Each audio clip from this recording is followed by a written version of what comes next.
마태복음 10장 34절에서 42절입니다. 키워드는 살고 죽는 문제, 복음의 최우선성, 복음의 수고입니다.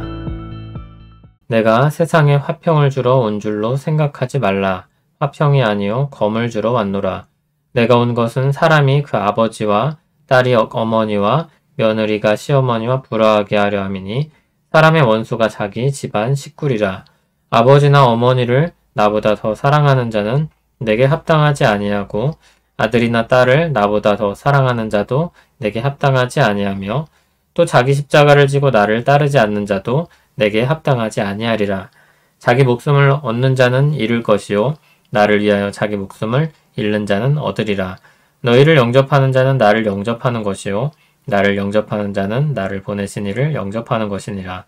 선지자의 이름으로 선지자를 영접하는 자는 선지자의 상을 받을 것이요 의인의 이름으로 의인을 영접하는 자는 의인의 상을 받을 것이요 또 누구든지 제자의 이름으로 이 작은 자 중 하나에게 냉수 한 그릇이라도 주는 자는 내가 진실로 너희에게 이르노니 그 사람이 결단코 상을 잃지 아니하리라 하시니라. 아멘. 주님이 세상에 화평을 주러 온 줄로 생각하지 말라고 하셨습니다. 주님은 검을 주러 오셨으며 가족 간에 불화하게 하려 함이라고 하셨습니다. 자기 집안 식구가 원수가 된다고 했습니다. 그만큼 가장 가까운 사람도 이해할 수 없이 큰 벽을 만들 수도 있는 것입니다. 부모를 주님보다 더 사랑하는 자가 합당하지 않으며 자녀를 주님보다 더 사랑하는 자도 합당하지 않다고 했습니다. 여기까지 들으면 주님은 정말 이상한 분처럼 비춰집니다. 그러나 이와 같은 맥락에서 38절을 보면 좀 더 이 내용이 분명해집니다. 자기 십자가를 지고 따르지 않는 자가 합당하지 않다고 했습니다. 앞에서도 합당하지 않다는 말이 계속해서 반복이 됐었습니다. 그리고 그 마지막에서 자기 십자가와 연관을 짓습니다. 자기 십자가를 지면서 생기는 불화입니다. 자기 십자가를 지려고 할 때 생기는 부딪힘입니다. 복음을 받아들이는 사람과 그렇지 않은 사람의 갈등인 것입니다.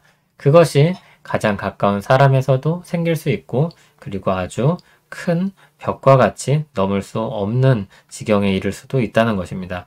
그러므로 이 말씀은 주님이 사랑하며 사는 사람들을 서로 싸우게 할 의도로 오셨다고 받아들일 수는 없습니다.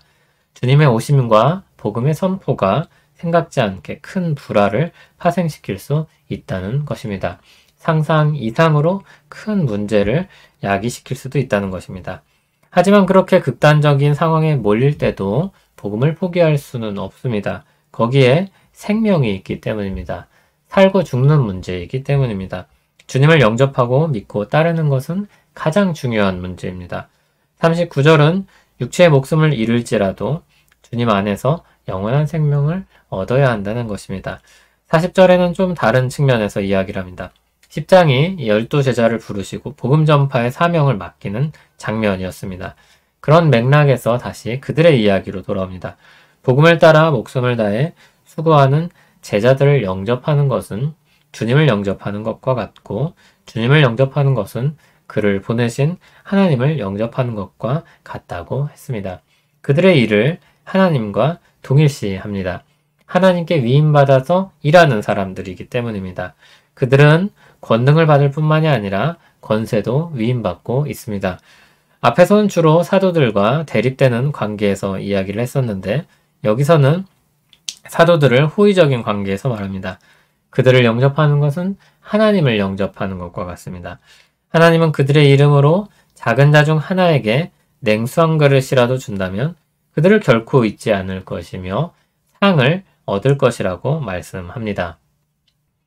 오늘 말씀은 복음의 최우선성을 강조합니다. 때로는 고난과 불화가 있을지라도 포기할 수 없는 것이라는 것을 분명히 하고 있습니다. 영원한 생명에 대한 것이기 때문입니다. 거꾸로 그들을 영접하는 것은 하나님을 영접하는 것과 동일시됩니다. 하나님의 동역자요 그분의 일을 위임받은 자이기 때문입니다. 복음 전파자의 영광이 이렇게 큰 것입니다. 이렇게 복음을 위해 그 나라와 그의 의를 위해 최우선시하며 사는 사람은 영원을 바라보며 사는 사람이라고 말할 수도 있겠습니다. 하루 이틀, 1년, 2년이 아니라 영원을 내다보며 가장 중요한 결단을 한 사람입니다. 영원한 생명은 포기할 수 없는 가치입니다. 영혼을 붙잡는 사람은 결코 상을 잃지 않을 것입니다. 결단에 대한 말씀은 이해하기보다 살아야 할 말씀입니다. 이 말씀에 대한 잘못된 적용은 우리 연약함으로 인해 발생하는 불화를 복음으로 인해 파생된 문제로 책임을 떠넘기는 것입니다. 자기 십자가를 지고 주님을 따르는 삶을 포기하지 않는 것은 어떤 것을 가리키겠습니까? 만나는 사람마다 싸우는 것은 아닐 것입니다.